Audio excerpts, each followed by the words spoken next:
ముఖ్యమంత్రి చంద్రబాబు నాయుడుపై మాజీ MLA YSRCP SC cell రాష్ట్ర అధ్యక్షుడు టీజీఆర్ సుధాకర్ బాబు మండిపడ్డారు. మోసపూరిత దగకోరు రాజకీయాలకు కేర్ ఆఫ్ అడ్రస్ చంద్రబాబు అని ధ్వజమెత్తారు. ఈ రోజు తాడేపల్లిలోని వైఎస్ఆర్సీపీ కేంద్ర కార్యాలయం నుంచి మాట్లాడిన టీజీఆర్ అబద్ధానికి నిలువెత్తు సాక్ష్యం చంద్రబాబు అన్నారు. తనకున్న మీడియా బలంతో లేనిది ఉన్న అటలా చూపించడంలో సమర్థుడు చంద్రబాబు అంటూ విమర్శించారు. ఎన్టీఆర్ నుంచి టీడీపీని కబ్జా చేసి నందమూరి వారసులను తొక్కేశారని చంద్రబాబు ఓ కబ్జా నాయకుడని ఆరోపించారు. చంద్రబాబు అబద్ధాలు చక్రవర్తి, మోసపు మహారాజు, 40 ఏళ్ల రాజకీయ జీవితాన్ని అబద్ధాలతోనే గడిపేశాడు. ప్రజలకు ఇచ్చిన వాగ్దానాలను పవిత్ర గ్రంథంగా భావించిన వ్యక్తి జగన్. ఇచ్చిన ప్రతి హామీని జగన్ నెరవేర్చారు. ఎన్టీఆర్ అల్లుడనే ఒక ఏకైక హక్కుతో తెలుగుదేశం పార్టీని కబ్జా చేశాడు. అసలు నందమూరి వారసులందరినీ తొక్కేశాడు. ఇప్పటి వరకు తెలుగుదేశం పార్టీని కబ్జా చేసిన ఓ కబ్జా రాజకీయ నాయకుడు చంద్రబాబు నాయుడు. 40 ఏళ్ల అబద్ధాల చక్రవర్తి అతను. 40 ఏళ్ల తన రాజకీయ జీవితాన్ని కేవలం అబద్ధాలతోనే నడిపినటువంటి చక్రవర్తి, మోసపు మహారాజు చంద్రబాబు నాయుడు. ఇవన్నీ ఎందుకు మాట్లాడాల్సి వస్తుంది? ఈ సందర్భం ఏమిటంటే, ఓ పక్కనేమో 5 సంవత్సరాల తన సుపరిపాలనలో ప్రజలకిచ్చిన హామీలను ఓ బైబిల్గా, ఖురాన్గా, భగవద్గీతగా భావించిన జగన్మోహన్ రెడ్డి గారు ఒకవైపు, ప్రజలను వంచటం, వాళ్ళ ఓట్లను కొల్లగొట్టడం కోసం అబద్ధాలను ఎలా చెప్పాలి అనే అంశం మీద పిహెచ్డి చేసిన చంద్రబాబు నాయుడు ఇంకోవైపు. జగన్మోహన్ రెడ్డి గారు పరిపాలించే కాలంలో కూడా మేము గడప గడపకు వెళ్ళాం. ఒక శాసనసభ్యుడిగా నేను వెళ్ళాను. 4 సంవత్సరాలు సమీపిస్తున్న సందర్భంలో ఆనాటి ముఖ్యమంత్రి జగన్మోహన్ రెడ్డి గారు మా అందరినీ కూర్చోబెట్టి, ఈ రోజు ఆయన ఎలాగైతే వాళ్ళ ఎమ్మెల్యేలను కూర్చోబెట్టాడో మమ్మల్ని అలాగే కూర్చోబెట్టి, మనం ఇన్ని పథకాలు ఇచ్చాము, చెప్పిన మాటలన్నీ చేశాం కదా, ఓ మారు నీ ఓటర్ మహాశైన్యులు పలకరించి గడప గడపకి వెళ్లి మీరు బాగున్నారా అని అడిగి, వైఎస్ జగన్మోహన్ రెడ్డి గారి యొక్క పరిపాలనలో చెప్పిన హామీలన్నీ మీ ఇంటికి చేరినవా లేదా, ఇదిగో గణాంకాలన్నీ ఇలా చెబుతున్నాయి, ఈ పుస్తకంలో మీకు ఇన్ని పథకాలు వచ్చినాయని చెబుతున్నాయి, ఇవి వచ్చినాయా రాలేదా అని అడగమన్నారు. మేము వెళ్ళాం, అడిగాం, పుస్తకంలో ఉన్నాయని నిజాలని చెప్పారు. అర్హత ఉన్న ప్రతి ఒక్కరికి పథకాలు అందినవని చెప్పారు. అక్కడక్కడ మా ఇంటి ముందు రోడ్డు లేదు, కాలువ లేదు, లేకపోతే సరైన స్పందన స్థానికంగా లేదని చెప్పారు. కానీ ముఖ్యమంత్రిగా వైఎస్ జగన్మోహన్ రెడ్డి గారు తను చేస్తానన్న ఏ ఒక్క హామీని చేయలేదని చెప్పిన పాపన పోలేదు ఈ రాష్ట్ర ప్రజలు. సంవత్సరంకి చంద్రబాబు నాయుడు గారు వారి క్యాడర్కి ఒక కార్యక్రమం ఇచ్చారు. దాని పేరు తొలి అడుగు ఇంటింటికి తెలుగుదేశం. అక్కడ జనసేన లేదు, బీజేపీ లేదు, మళ్ళీ అది వేరే విషయం, తర్వాత మళ్ళీ దాన్ని మాట్లాడదాం.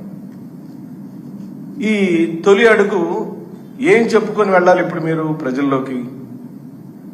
చేసింది శూన్యం, చెప్పుకోవడానికి ఏమీ లేని దైన్యం, సూపర్ సిక్స్ మృగ్యం, పదే పదే పాత అబద్ధాలు రుద్దుతాం, జనం చెవుల్లో రక్తం కారేదాకా ఉపన్యాసాలతో మోత మోగిస్తాం, రోజు వైఎస్ జగన్మోహన్ రెడ్డి గారి వ్యక్తిత్వ హననాన్ని చేయటం.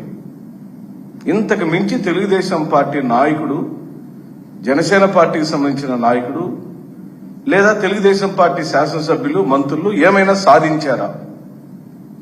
ఈ 1 సంవత్సర కాలంలో మీరు ప్రజల్లోకి వెళ్లబోయే ముందు మీ నాయకుడు మిమ్మల్ని పంపిస్తున్నారు, మీరు జనంలోకి పోతారో పోరో మాకు తెలియదు, పోయిన తర్వాత ఏమేం జరుగుతాయో, ప్రజలు చీపురులతో కొడతారో, చేటలతో కొడతారో, రాళ్లతో కొడతారో మాకు తెలియదు. ఎందుకంటే ప్రజల దగ్గరికి మీరు వెళ్ళినప్పుడు సుధాకర్ బాబు ఒక్కడి దగ్గరకో, ఏ ఒక్క ఇండివిజువల్ వ్యక్తి దగ్గరకో ఏదన్నా ఒక అంశం మీద వచ్చినప్పుడు తను వ్యతిరేకిస్తాడో తీసుకుంటాడో అది వేరే విషయం. కానీ కోట్ల మంది ప్రజల దగ్గరికి మీరు వెళ్ళినప్పుడు, ఆ కోట్ల మంది ప్రజలకి నేను ఒక పని చేస్తానని చెప్పి నువ్వు ఓటు అడిగినప్పుడు, ఈ సంవత్సర కాలంలో నువ్వు ఆ పని చేయనప్పుడు, నువ్వు పలానా పని చేస్తానని నన్ను మోసం చేసి నువ్వు గద్దెనెక్కావు కదా, ఈ సంవత్సర కాలం ఆ పని ఎందుకు చేయలేదని రేపు ప్రజలు అడుగుతారు. అది నీకు సాక్షాత్కారం అవుతుంది. ఇది చంద్రబాబు నాయుడు తెలుసుకోవాల్సిన పచ్చి నిజం.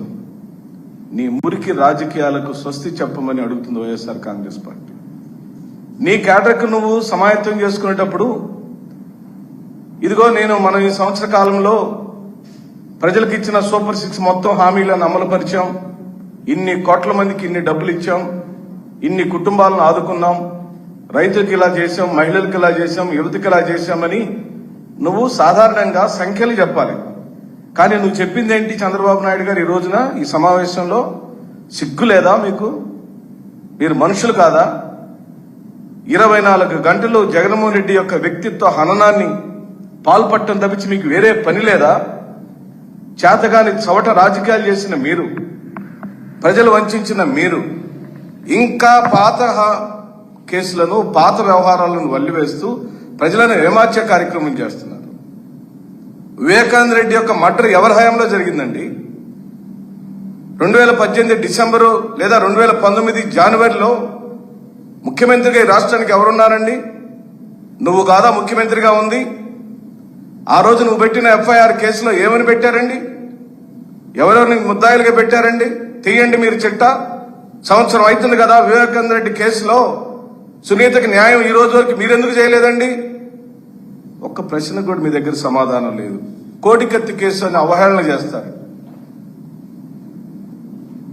కోడికత్తి కేసు నీ హయాంలోనే జరిగింది కదా. వైఎస్ జగన్మోహన్ రెడ్డిని చంపాలనే కార్యక్రమం నీ హయాంలోనే జరిగింది కదా. ఆ కేసుని నువ్వెందుకు మరి ఈ రోజున సంవత్సరం కాలమైనా పట్టించుకోలేదు? నువ్వు అవహేళనగా ఒక ముఖ్యమంత్రి స్థాయిలో 40 ఏళ్ల పైచిలకు నాకు రాజకీయ అనుభవం కలిగిన అని చెప్పుకునే నువ్వు, హైటెక్ ముఖ్యమంత్రి అయిన నువ్వు కోడికత్తి కేసు నువ్వెందుకు పరిశీలించలేదయ్యా? ఎవడో ఎందుకు దోషి జరిగింది, ఎందుకు నువ్వు నిరూపించలేదని అడుగుతున్న వైఎస్ఆర్ కాంగ్రెస్ పార్టీ. జగన్మోహన్ రెడ్డి గారు ముఖ్యమంత్రిగా ఉన్నప్పుడు విజయవాడ నగరంలో రాళ్ల దాడి మాట నిజం కాదా? ఆయనకి దెబ్బ తగిలిన మాట నిజం